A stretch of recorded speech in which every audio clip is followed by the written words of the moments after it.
BA, BCom, BSc, MA, MCom करें विश्व की सबसे बड़ी यूनिवर्सिटी इग्नू से। सॉल्व असाइनमेंट्स और गाइड बुक्स प्राप्त करें। संपर्क करें Mahakal computers, DAV PG college के पास, पंच मंदिरा मोड़ से दाहिने, सिवान।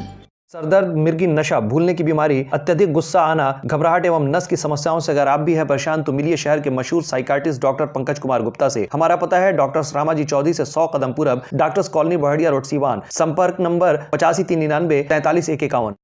चुनावी माहौल के बीच आज सिवान पहुंचे जेडीयू के पूर्व राष्ट्रीय अध्यक्ष ललन सिंह। आपको बता दें कि चुनावी प्रचार को लेकर के लगातार एनडीए के कई दिग्गज नेता जो है कि सिवान आ रहे हैं, लोगों के बीच जा रहे हैं और एनडीए प्रत्याशी विजय लक्ष्मी कुशवाहा को वोट देने की अपील कर रहे हैं। बात करें लेसी सिंह की तो लेसी सिंह सिवान लोकसभा के लिए प्रभारी बनकर के आई हैं और वो भी लगातार ग्रामीण क्षेत्र में जा रही हैं और लोगों से एनडीए प्रत्याशी विजय लक्ष्मी कुशवाहा के हक में वोट देने की अपील कर रही हैं। इसी क्रम में आज जो है नीतीश कुमार के बेहद करीबी और मुंगेर के सांसद ललन सिंह सिवान पहुंचे हैं। ललन सिंह वही ललन सिंह जो जेडीयू के पूर्व राष्ट्रीय अध्यक्ष हैं, आज सिवान पहुंचे और सिवान के कई इलाकों का उन्होंने भ्रमण किया है। इसी बीच सबसे पहले वो सिवान पहुंचने के बाद एनडीए प्रत्याशी का जो प्रधान चुनाव कार्यालय महादेवा स्थित बजाज मिशन के सामने जो है वहां पहुंचे और वहां उन्होंने प्रेस कॉन्फ्रेंस किया है और उसके बाद वो क्षेत्र भ्रमण के लिए निकले। प्रेस वार्ता के दौरान ललन सिंह क्या कुछ कह रहे हैं, सुन लीजिए आप।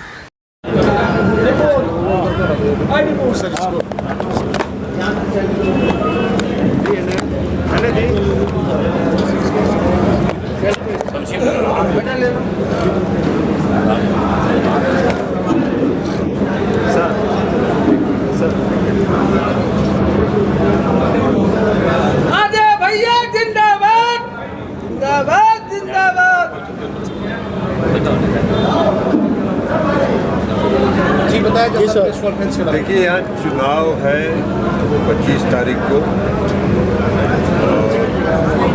हम लोग घूम रहे हैं, गोपालगंज भी घूमे हैं, सिवान भी घूमे और कहीं कोई लड़ाई नहीं। बिहार के लोग, सिवान के लोग, गोपालगंज के लोग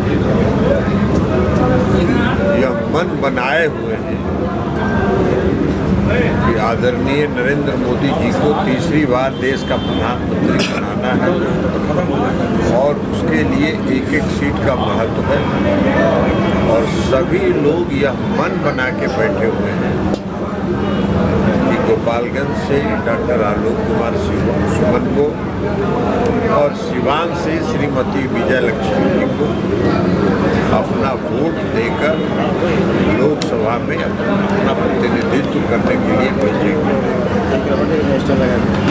तो इसलिए यहाँ कोई समस्या नहीं है। अब आप लोग का कुछ सवाल हो तो सर, समस्याएं नहीं है लेकिन उसके बाद भी बड़े बड़े चेहरों को सिवान में उतारा जा रहा है, तो इसको क्या समझा जाए सर? देखिए, बड़े बड़े चेहरों को उतारा जा रहा है, ये तो चुनाव है, तो चुनाव में भूलेगा नहीं लोग। चुनाव में खाली उम्मीदवार को छोड़ दिया जाता है, चुनाव प्रचार होता है। इस तरह से सर मतलब देखा जाए तो मोदी जी आए हुए हैं, असम के मुख्यमंत्री आए हैं, आप भी आ गए हैं और उसके बाद लेसी सिंह पहले से ही जो है कि इसमें लगी हुई हैं। हर क्षेत्र में लोग घूमेंगे नहीं, अपने अपने समाज में अपने अपने लोगों के बीच जाते हैं और लोग बताते हैं। तो घूमना चुनाव प्रचार तो आपके हिसाब से चुनाव का घोषणा हो जाना चाहिए। जो सवाल आप पूछ रहे हैं उसका मतलब चुनाव का घोषणा हो जाना चाहिए, नामांकन कर देना चाहिए और उसके बाद सो जाना चाहिए। अरे भाई, उम्मीदवार चुनाव लड़ रहा है, पार्टी चुनाव लड़ रही है, इसको बताने के लिए भी तो लोग को घूमना पड़ता है ना। जातीय समीकरण में सर बिखराव को सुना जा रहा है कि बिखराव कुछ है। कौन सा जातीय समीकरण में बिखराव? फॉरवर्ड जो कहा जा रहा है कि फॉरवर्ड जो है एनडीए से कटे हुए हैं, इस पर क्यों कटे हुए? तो सर ये हम लोग बताएंगे। नहीं, कोई कटे हुए नहीं है, ये आपका आकलन है। क्यों कटेंगे फॉरवर्ड? काहे का कटेगा? तो उसका कोई कारण नहीं है। बिखराव तो पैदा किया जाता है। हम भी चुनाव लड़ रहे थे तो बहुत लोग बहुत तरह का बात कर रहे थे, तो कहाँ कुछ हुआ? इसलिए ये सब प्रचार करने का एक तरीका है विरोधियों। कोई बिखराव वोट में नहीं। तेजस्वी यादव सर लगातार यहाँ पे सभा कर रहे हैं और कहना है उनका कि डॉक्टर हमें बोला है कि आप आराम कीजिए, लेकिन हम जब तक मोदी जी को आराम नहीं करने देंगे, जब तक उनको हम नहीं ये करेंगे, तब तक हम आराम नहीं करेंगे। वो आराम इस चुनाव के बाद 4 जून के बाद जी वो अस्थायी तौर पर आराम करेंगे। वो 4 जून के बाद अस्थायी तौर पर आराम करेंगे। पहले बिहार में घूम रहे हैं, बहुत अच्छी बात है घूम रहे हैं, तो घूम के ये बताना चाहिए ना कि उनके पिताजी, उनकी माताजी ने भी 15 साल बिहार में शासन किया और उनके पिताजी और माताजी के समय बिहार की हालत क्या थी, बिहार में क्या स्थिति थी, कहीं रोड था क्या, कहीं बिजली थी, कोई कानून व्यवस्था था। और आज नीतीश कुमार जी के 18 साल के शासनकाल में गांव-गांव में सड़क है, गांव-गांव में बिजली चल रही है, कानून व्यवस्था दुरुस्त है। सिवान, छपरा, गोपालगंज से कोई 2 बजे रात में भी पटना जाए, कोई रोकने टोकने वाला नहीं है। और उनके पिताजी और माताजी का जब राज था तो 7 बजे शाम के बाद कोई निकलता नहीं था, घर से नहीं निकलता था 7 बजे शाम के बाद, दहशत में रहता था। तो ये बिहार के लोग नहीं भूले हैं, बिहार के लोग आज भी हैं। जो नए उम्र के लोग हैं वो जरूर नहीं देखे होंगे पुराना राज, तो इसलिए वो जब उन्होंने होश संभाला तब वो उन्होंने नीतीश जी का सुशासन देखा, जहाँ विकास का काम हुआ, जहाँ कानून व्यवस्था दुरुस्त हुआ, जहाँ रोड पड़ा, सड़क बना, बिजली बनी। सर, तेजस्वी जी कह रहे हैं कि नीतीश कुमार ने कहा था भाजपा 2014 में आई है, 24 में जाएगी, इसी अनुसार काम कर रहे हैं और बिहार से एकदम सफाया कर देंगे भाजपा का। तेजस्वी जी भविष्यवक्ता हैं। 15 साल से तो इंतजार 18 साल से कर रहे हैं, 18 साल से तो इंतजार ही न कर रहे हैं, अभी 2 साल बाकी है। अब उनको बिहार की जनता फिर मौका नहीं देने वाली है, वो जितना मुगलता करें। वो परिवारवाद चलाते हैं, उनके यहाँ परिवारवाद चलता है। और हम लोग के यहाँ एनडीए में नीतीश कुमार जी हो या कोई मोदी जी हो, हम लोग का कोई परिवार नहीं है, पूरा प्रदेश परिवार है। सिवान में सर आप आए हुए हैं, क्या कुछ यहाँ का माहौल दिखाई दे रहा है? सिवान में चुनाव जीतेंगे, माहौल क्या दिख रहा है? चुनाव जीतेंगे, हर हालत में चुनाव जीतेंगे। चुनाव सिवान के मतदाता मन बनाए हुए हैं, ये बाजारू बात है जिसकी चर्चा आप कर रहे हैं। सर, छपरा में जो हालात हुए हैं, रोहिणी आचार्य ने कहा है कि भाजपा गुंडों की पार्टी है और उनके द्वारा इस तरह का जंगल राज पैदा किया जा रहा है, इस पर क्या कुछ कहेंगे? अभी रोहिणी आचार्य बोल रही हैं, जाके अपने माता पिता से न पूछो कि उनके राज में बिहार में क्या था, गुंडा राज था। कोई भला आदमी शाम में 7 बजे के बाद सड़क पर नहीं निकलता था, उनको हक है कहने का। अरे अपने माता पिता से पूछें, बिहार की जनता से पूछें, बड़े बुजुर्गों से पूछें कि भाई लालू जी के और राबड़ी जी के राज में आप शाम में निकलते थे क्या घर से? बहू बेटी घर से शाम में निकलती थी? नहीं निकलती थी, आतंक था। वो सिवान के बारे में, सिवान का हर आदमी उनके बारे में जानता था कि उनके डर से कोई बोलने का साहस नहीं करता था। हम ही लोग जब समता पार्टी बनाए थे तो सिवान का कोई भी टेंट समियाना वाला दरी भी देने के लिए हम लोग को तैयार नहीं था। और नीतीश जी और हम सब लोग आए थे, स्टेडियम में मीटिंग किए थे, छपरा से दरी, जाजिम और माइक लेके आए थे और लोग मीटिंग में नहीं आए थे, दीवार के चारों तरफ खड़े होकर भाषण सुन रहे थे। वो भी बात कर रही हैं सुशासन का, कानून व्यवस्था का, तो इससे आश्चर्य कोई बात हो सकता है क्या? सर, 19 साल का दौर गुजरने के बाद क्या लग रहा है कि फिर से वो दौर आ सकता है थोड़ी देर के लिए? बिहार के लोग अब उस दौर को नहीं काहे का कोई आएगा भाई? 20 घंटा 22 घंटा बिजली जल रहा है तो आप कोई ललटेन लेके काहे के लिए आएगा? हमको आपको तो तेजस्वी जी को परामर्श देना है कि भाई ललटेन हटा लीजिए। अब इस ललटेन युग में बिहार नहीं जाने वाला है। आप लालटेन तब घुमाते थे जब बिहार में आपके माता पिता ने बिजली नहीं दी थी, तब आप ललटेन घुमाते थे, क्योंकि हर घर में ललटेन जलता था। अब तो हर घर में बिजली जल रहा है, एसी चल रहा है, फ्रिज चल रहा है, 22 घंटा 20 घंटा बिजली रह रही है। उनसे पूछिए कि आपके पिताजी और माताजी जब बिहार में शासन कर रहे थे, बिहार का प्रतिदिन कितना बिजली का मेगावाट का खर्च था?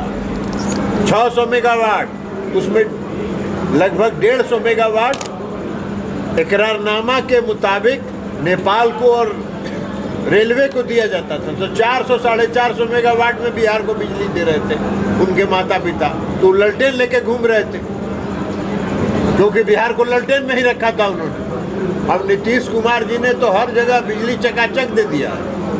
6800 मेगावाट प्रतिदिन बिजली का खपत है आज बिहार में, और आपूर्ति की जा रही है। तो अब कौन ललटेन युग में जाना चाहेगा? अब तो तीर है, एक एक तीर से 10-10 ललटेन फूटेगा। 2024 का चुनाव है सर, क्या इसके बाद नीतीश कुमार जी रहेंगे मोदी जी के साथ या फिर से पलटी मारेंगे एक बार? ये कहाँ से आपको भविष्यवाणी? राजद के लोग बता रहे हैं। राजद के लोगों का छोड़िए ना, नीतीश कुमार जी ने मौका दिया कि माता पिता तो जो कर्म किए सो किए ही, कम से कम पुत्र कुछ सुधरने का रास्ता देखे, लेकिन सुधरने के लिए कोई तैयार नहीं है। और इसलिए नीतीश कुमार जी ने तुरंत 2 मिनट में विदा कर दिया, क्योंकि नीतीश कुमार जी लंबे समय से इस देश की राजनीति में केंद्र में मंत्री रहे, रेल मंत्री रहे, कृषि मंत्री रहे, भूतल परिवहन मंत्री रहे, 18 साल से बिहार के मुख्यमंत्री हैं। आज तक कोई विरोधी भी नीतीश कुमार जी पर कोई पक्षपात का और भ्रष्टाचार का आरोप नहीं लगा सकता। और आप तो जब मौका मिलता है उसी में डूब जाते हैं।